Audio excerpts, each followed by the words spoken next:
good morning, happy Thursday. This is Sandy. Welcome back to episode 49 of my weekly 5-Minute Faith Life vlog. 2 episodes, 1 week. Whoa! Anyway, I streamed a 2-episode series on how to be content. I found it on Unlocking the Bible. I love this program and website.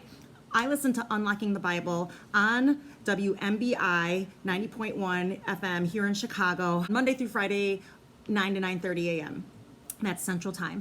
But they also have a website where the shows are archived. I found this little 2-part series. It's under an hour. Each part is like 20 to 25 minutes, just an hour worth of your time. Pastor Colin Smith, who is amazing, who is so articulate, even with that thick Scottish brogue, and is so thoughtful and impassioned and logical, but his logic is not his own. Like, his logic is based in the Bible, and he has a verse or a character or a story to underscore every sort of nugget of good information that he passes along to you. It's all in the Bible. You can go to the website where there's archived shows. Again, they're like 20 minutes long, no advertisements, like just so easy to listen to and so packed of good information. So I listened to this 2-part series on how to be content. Like, I already kind of knew the principles for myself, how to stay content amid situations that are discontent, but it really talks about how it's a learned behavior. I appreciate that. That's truth. You don't just poof become content. It's a learned behavior. One of the ways you learn it is through prayer. While God does invite us to lay our burdens at his feet, he also expects us to acknowledge what is good, what is blessing. So for every grievance you have, you don't want to spend all your prayer time just complaining. You want to spend that prayer time also acknowledging what is good, what is going right. And thank you, God, for that. I know this icky thing is happening right now, but thank you so much for this other really great thing. And sometimes the great things are small, just little nuanced things. I run into this with my mom all the time. Something like good will happen, and I'll be like, Mom, stop. Let's thank God for this really cool thing that happened. She's like, yeah, it was good, but it wasn't big enough good. I need something bigger.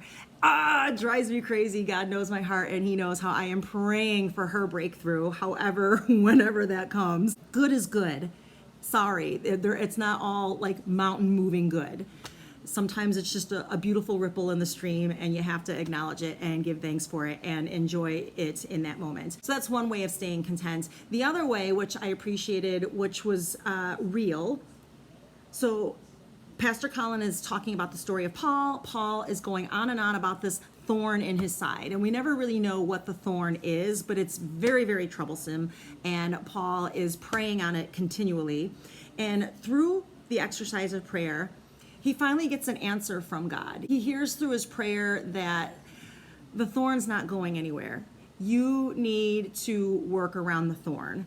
And I think that's real advice. God's not a magician. I mean, he can be. He can just make something happen and take something away. But a lot of our growth as Christians, if you're feeling insufficient in some area regarding some other person or some other thing, God's grace is sufficient enough. And the more you acknowledge that and give thanks and grow your relationship through prayer, I mean, just the easier it will become, I promise, to see the glass half full, not half empty. And one last thing, I know a lot of people don't believe in the Bible. It's just some book a bunch of guys wrote to like control, which I heard a story last night on the news about activists that burned the Bible, and it infuriated me. And I thought, you are going to get yours. I trust God to just deliver the perfect punishment for you. But it's more than that. We meditated on a verse this morning, Romans 12:19 through 21. More than trusting God's judgment and not taking judgment upon yourself, not taking revenge upon yourself, more than that, you actually have to adopt a gracious attitude toward your enemies.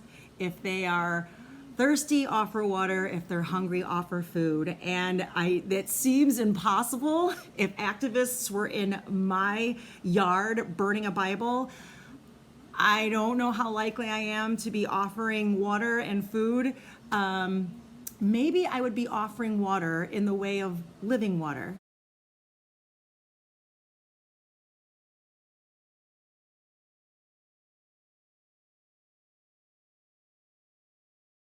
Anyway, so those who discredit the Bible as just a book that man wrote to control the population, it's a historical document. It's recorded history.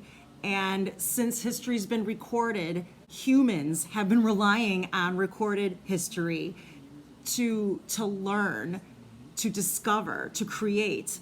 Rocket science. Rocket science started as people's wonderings, imaginations, theories, observations, written, recorded, passed down, expanded upon over time until like now that we put satellites and go to the moon, if we really were there. That is all I have for you today. Please, please, please listen to this podcast I'm going to share with you on being content. And I hope you have a great rest of your week. I hope I see you next week, not for my glory, but for God's.